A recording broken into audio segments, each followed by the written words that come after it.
glad we're presenting today, Yep. and we're going to present this afternoon to the CSAT group the double betrayal for partners of sex addicts when playing second fiddle to his mother adds to her betrayal. Right. So I'm Wendy Conquest. I'm from Boulder, Colorado, and I have a center there. This is Ken Adams. He has a center in Detroit, Michigan. And so we both treat sex addiction. We treat sex addicts and also partners of sex addicts. And so both of us have been in the field. Ken's been in the field much longer than I have.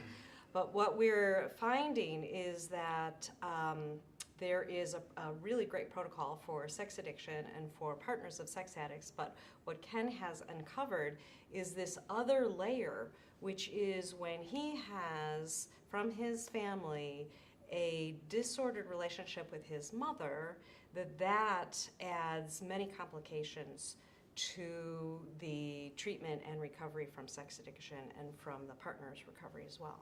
Absolutely. So a lot of my work over the years has come out of my book, Silently Seduced and When He's Married to Mom.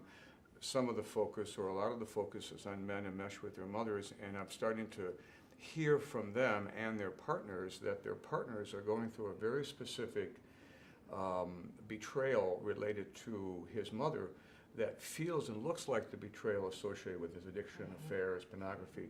So what happens, the crux of the matter is that as she begins to learn about the history of his addiction and realizes, as he realizes, and then shares with her that one of the prime drivers in his sex addiction was his mother's entanglement with him, she begins to monitor and react vigilantly, if not sometimes intrusively with him around his contact with his mother.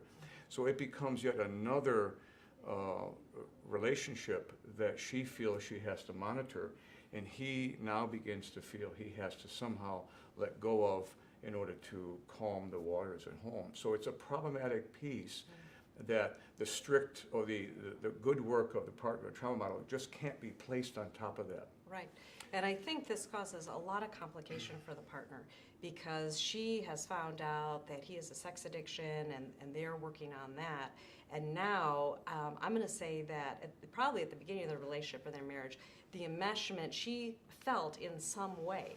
But there's this really interesting dynamic when you're talking about mothers, because mothers are supposed to be loving and kind and supportive, and that sort of reads through with the man's mother. But there's an extra layer of something else that I think the partner picks up on, and I think that's that enmeshment piece. And then when it comes to light, that it actually is much more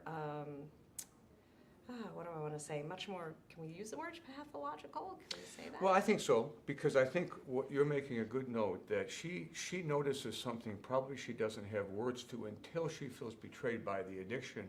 And then it hits her that she has witnessed probably her man be submissive to his mother, and that she has probably paid a price for his submission to her. And that while she felt initially very caring and protective of them as a couple, she now feels she's controlling and intrusive of her husband. And now it hits her that it was indeed pathological. And not only is she angry, upset, fearful about the addiction history now that she's learning about, she equally and somewhat differently feels very concerned about his relationship with his mother. Yeah. Well, and I think it's interesting because what the partner experiences a lot of time in the relationship, but she doesn't know what's going on, is that she slowly over time, like at the beginning of the relationship, she's put first, she's wooed, he's just Prince Charming. And then as time goes by, especially like after they get married and that relationship gets closer with increased intimacy, he starts to distance. Absolutely. And so she gets really, really confused, but still the mother is primary. The mother still gets a lot of attention. So it's very confusing for the partner.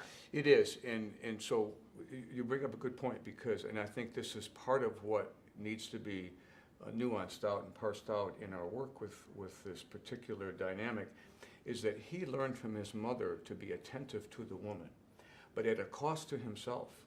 which was his own independence. So he carries resentments and anger about that. And so he knows how to woo, seduce, attend to his beloved, but as the normality of frustrations and increased needs for commitments in the relationship, it begins to feel engulfing to him, smothering to him, as it once did with his mother. So his mother could be dead. Right. She doesn't even have to be alive, and he still carries the emotional weather Right. that becomes a storm between he and his partner. And she feels abandoned often, may even feel betrayed once the sex addiction gets linked in.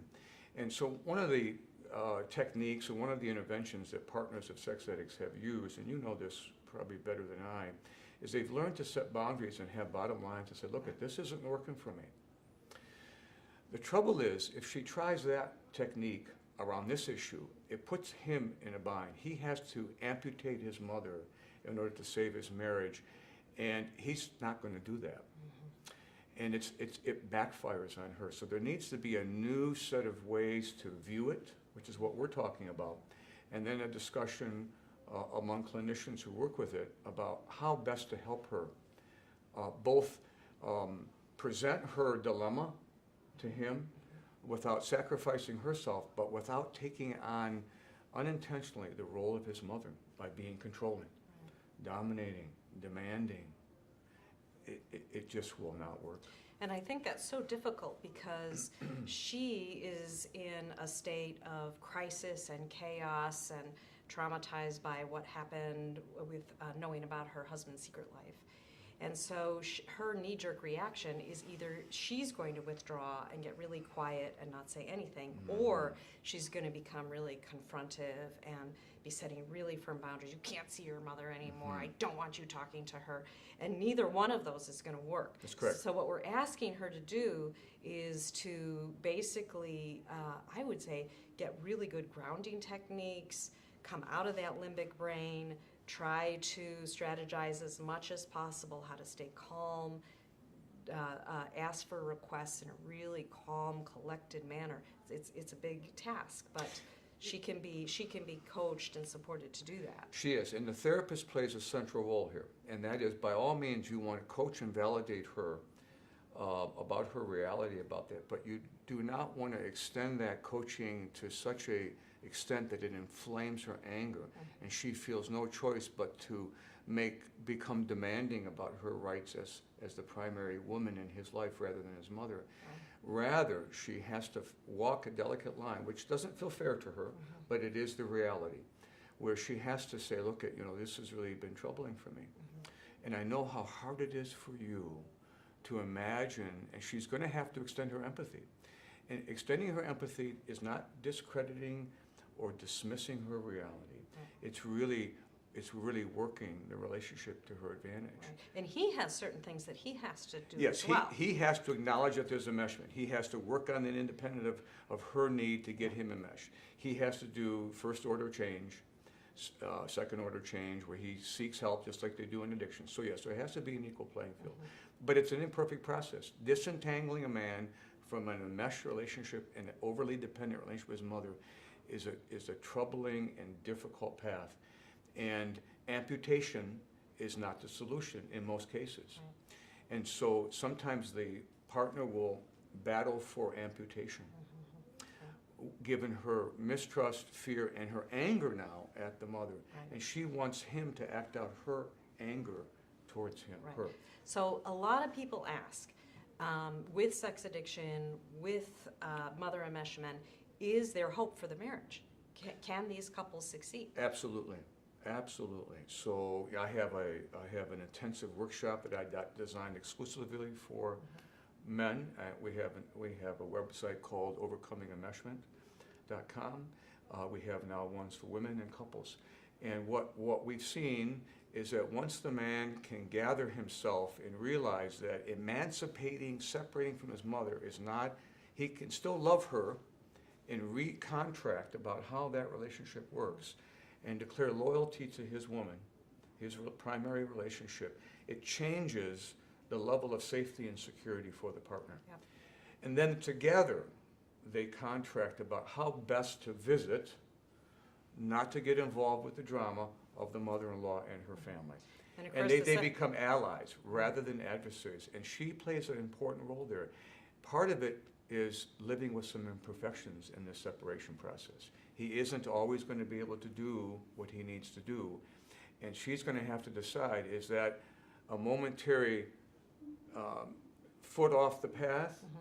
Because if she gets dictatorial and authoritative, he'll have no choice but project his mother onto her and begin to withdraw. Right, And she has unintentionally brought the mother back into the marriage right, by embodying herself. right. And Does of that make sense? Yes, and of course, we also have to just state that the sex addiction also has to be completely in remission. Yes, absolutely. Okay. Exactly. The addiction has to be, he has to be in recovery, and he has to be willing to acknowledge the enmeshment before this other sort of alliance can be created. Okay. Yep. So, there we go. Thank you very much. And if you need either Ken or myself or any help in the future, please visit my website at www.wendyconquest.com. Or you can go to drkenadams.com or overcomingenmeshment.com. Thank you.